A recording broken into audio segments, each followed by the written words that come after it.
نبی کو سنتوں کو عام کرتا ہوں، میرا اصول ہے پہلے سلام کرتا ہوں۔ السلام علیکم ورحمۃ اللہ وبرکاتہ۔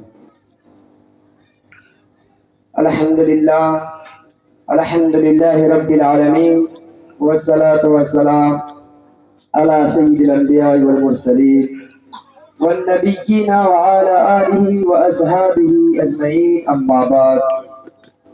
اعوذ باللہ من الشیطان الرجیم، بسم اللہ الرحمن الرحیم۔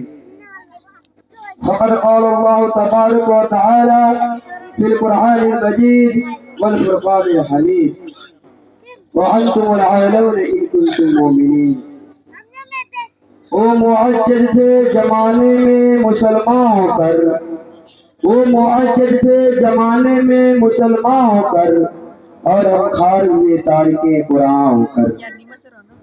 میرے محترم بزرگوں اور دوستوں اور میرے عزیز ساتھیوں، آج میری گفتگو کا موضوع مسلمانوں کی تباہی اور اس کا علاج ہے۔ آئیے اسی موضوع کے تحت ہم اپنے شاندار ماضی پر ایک نظر ڈال کر مستقبل کی تعمیر و ترقی کے سامان تلاش کریں۔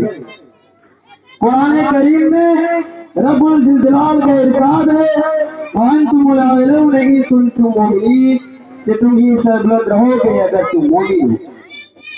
یہ ارشاد باری ہماری پوری تاریخ کا اقتدار ہے اور اسی میں ہماری ترقی کا راز نمبر ہے۔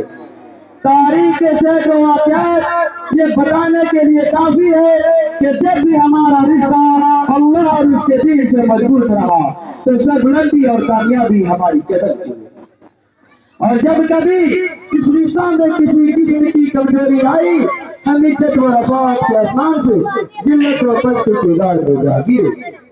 تاریخ ہمارے سامنے جنگ بدر کی مثال پیش کرتی ہے۔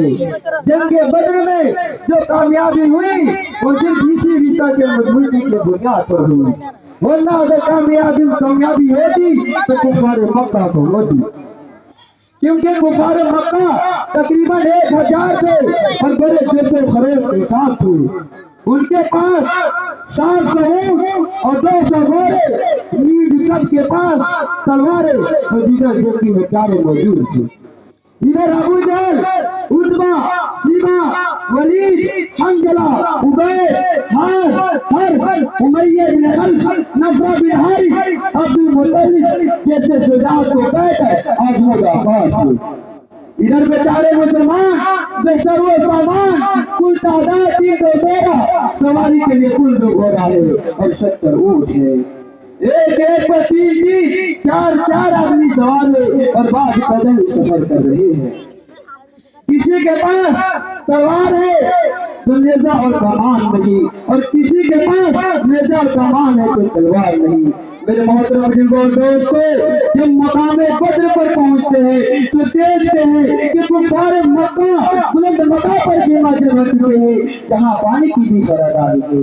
بیچارے مسلمان کو کوس کبھی زمین پر خیمہ جمانا پڑا، ایسی جگہ کہ اگر کسی کو پیاس لگے تو ایک گھٹ پانی پینے کو نہ ملے۔ اور جنگ کے اندر جتنے بھی اسباب اور جتنے بھی چیزوں کی ضرورت ہوتی ہے وہ سب کفار مکہ کو حاصل تھی، مگر جب لڑائی شروع ہوئی تو کفار مکہ غازی ملک کی طرح جاتے ہیں۔ کفار مکہ کا سب سے بڑا سردار ابو جہل جو بچے اور معاذ اونٹ کے ذریعے مارا جاتا ہے، اور عبداللہ بن مسعود اس کے سر کو چیرنے سے جدا کرتے ہیں۔ مسلمانوں، آپ جانتے ہیں یہ عبداللہ بن مسعود کون ہے؟ یہ وہی ہے جن کو مکہ کے شہر میں اسی ابو جہل نے مارتے بہت کر دیا تھا۔ آج میدان جنگ کے اندر وہی عبداللہ بن مسعود ابو جہل کا سر قلم کرتے ہیں۔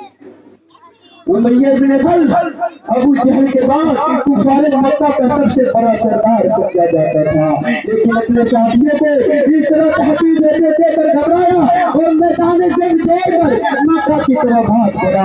حضرت بلال حبشی اس کے پیچھے بھاگے اور قریب پہنچ گئے۔